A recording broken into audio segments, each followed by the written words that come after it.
Everyone wants the shortcut, the thing that lets you skip the grinding and jump straight to the part where money stops being a problem.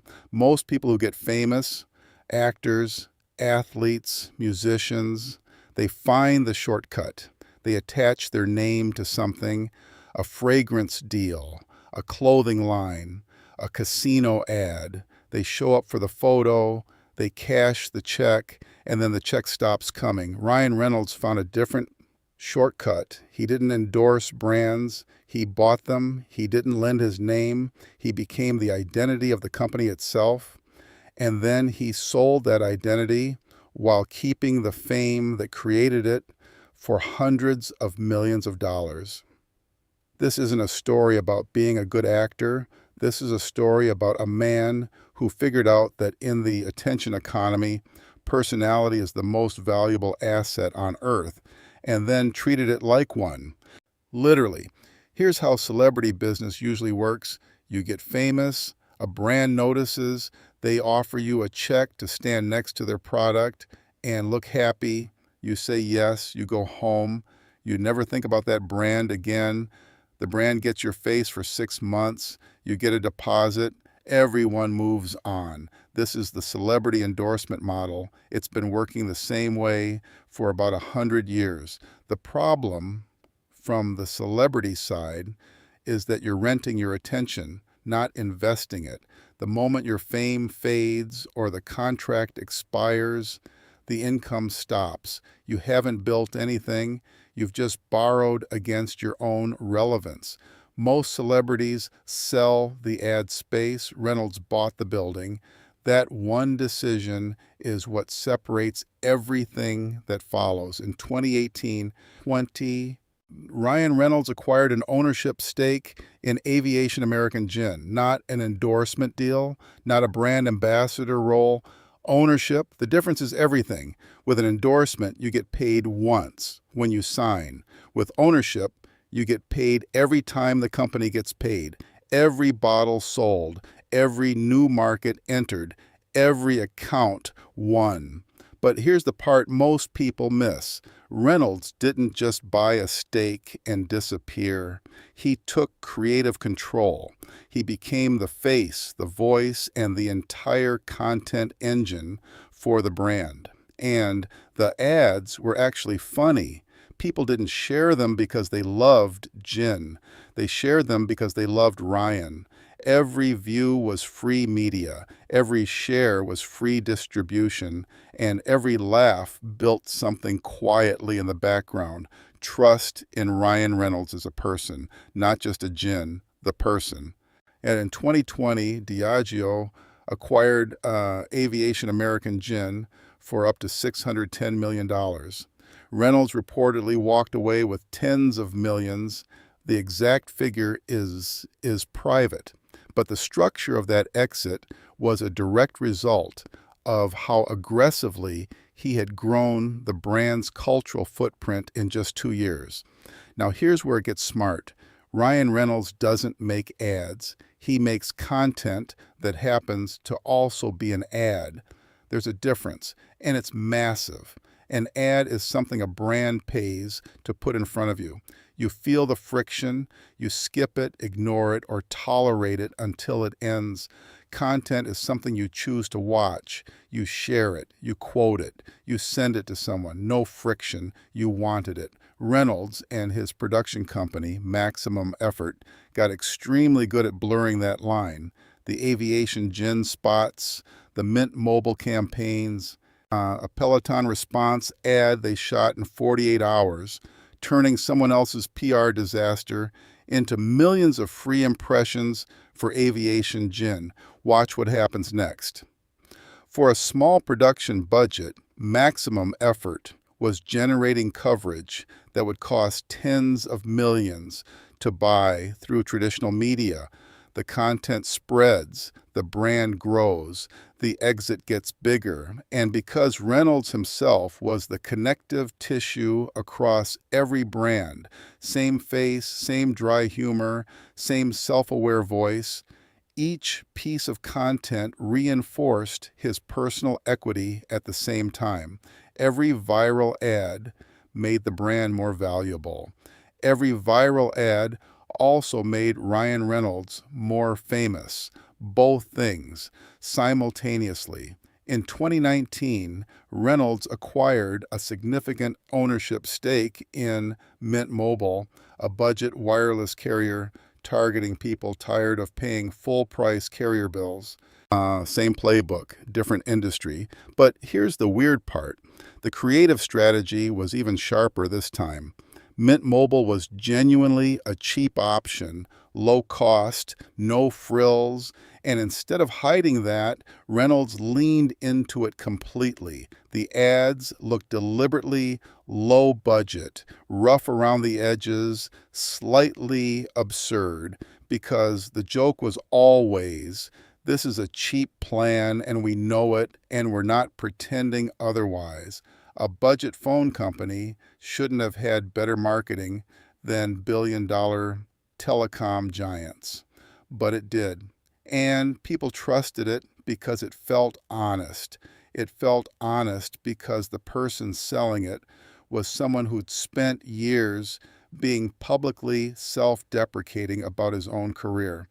That positioning, cheap ads for a cheap plan, was one of the smartest creative moves in recent marketing. It turned the product's biggest weakness into the personality of the brand. In 2023, T-Mobile acquired Mint Mobile for up to $1.35 billion. Two industries, two exits, one playbook. Here's a question worth asking. Why can Ryan Reynolds do this when most celebrities can't? The answer isn't that he's unusually smart. The answer is the type of fame he built. There are different kinds of celebrity. There's the kind where people admire you from a distance, the untouchable movie star, the icon, the larger-than-life figure. And there's the kind where people feel like they actually know you, the approachable version, the person who seems like someone you'd actually enjoy talking to. Reynolds built the second kind deliberately. His social media, his interviews, the way he talks about his wife, his kids, his own mediocre movies. Well, all of it is carefully constructed to feel unfiltered. And almost nobody notices this because when people feel like they know you, really know you, they trust your recommendations, not the way they trust an ad, the way they trust a friend who texted them about a product they genuinely use. That's the most powerful form of marketing that exists.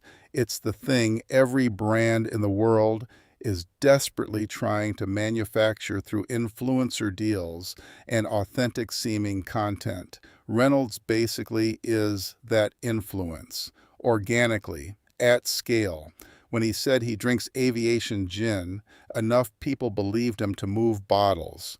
When he said Mint Mobile was the best deal in wireless, enough people believed him to move subscribers. He converted social trust into commercial outcomes repeatedly across industries. In 2020, Reynolds and actor Rob McElhenney bought Wrexham AFC, a Welsh football club sitting in the fifth tier of English football, for about £2 million.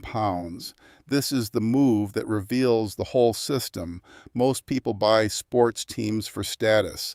Reynolds bought one for content. They immediately partnered with Disney Plus to produce Welcome to Wrexham, a documentary following the club's story, the players, the community, two Hollywood actors trying to understand a sport they'd just bought into. The documentary created a global audience for a local football club. People in Los Angeles, Tokyo, Lagos suddenly had a reason to care about a small team in North Wales. Jersey sales spiked, sponsorship value climbed.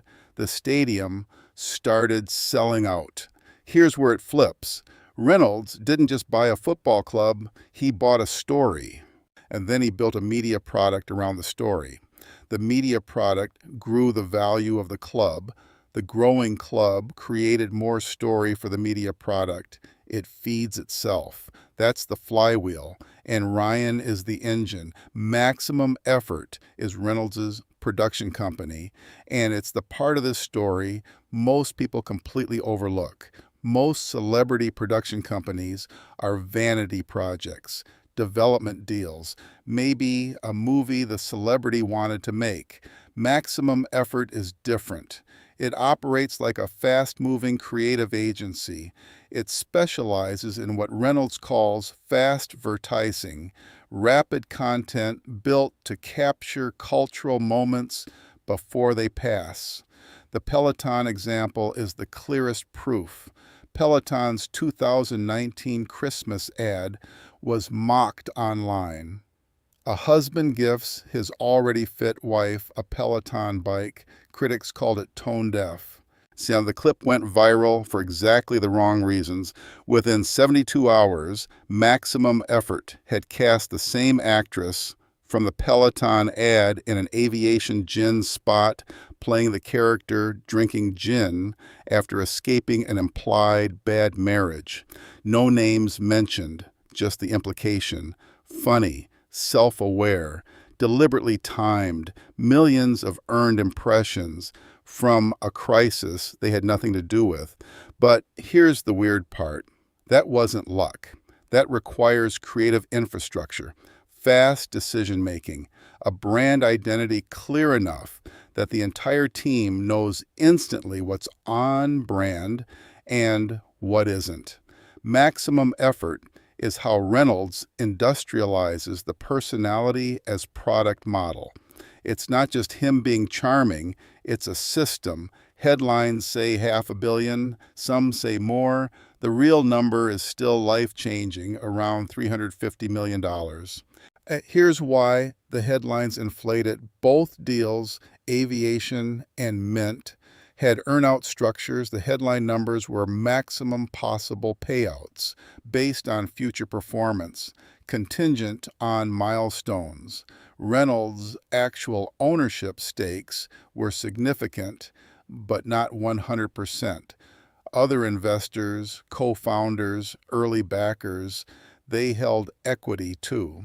So the math on paper says $610 million plus $1.35 billion. The math in reality says considerably less than that, but still generational wealth by any measurement. And here's the point that actually matters. An endorsement deal for Aviation Gin probably would have paid him a few million over 2 years. His equity position in that exit was worth considerably more. That's the compounding difference between owning something and renting your attention. One decision about structure, tens of millions of dollars of difference. Let's zoom out. From the outside, this looks like a collection of different businesses: gin, mobile phones, football, a production company, but they're all running the same code. Find a brand that's undervalued relative to what the right personality injection could make it worth. Take an ownership stake that matters. Become the identity of the brand. Now, it's not just the spokesperson. Use content to build equity cheaper than traditional advertising. Exit when the market catches up to the value you built. And then, this is the part nobody copies, use the fame from that process to make yourself more valuable for the next one. Each cycle feeds the next. That's the system. That's what $350 million actually looks like when you understand what built it. Not luck, not a great agent. A repeatable system built around a single insight. Personality is the asset. Here's the full move, compressed.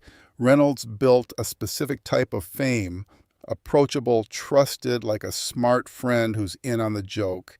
He recognized that type of fame had commercial value, most celebrity deals completely underpriced. Instead of taking endorsement checks, he took equity in Aviation Gin and Mint Mobile.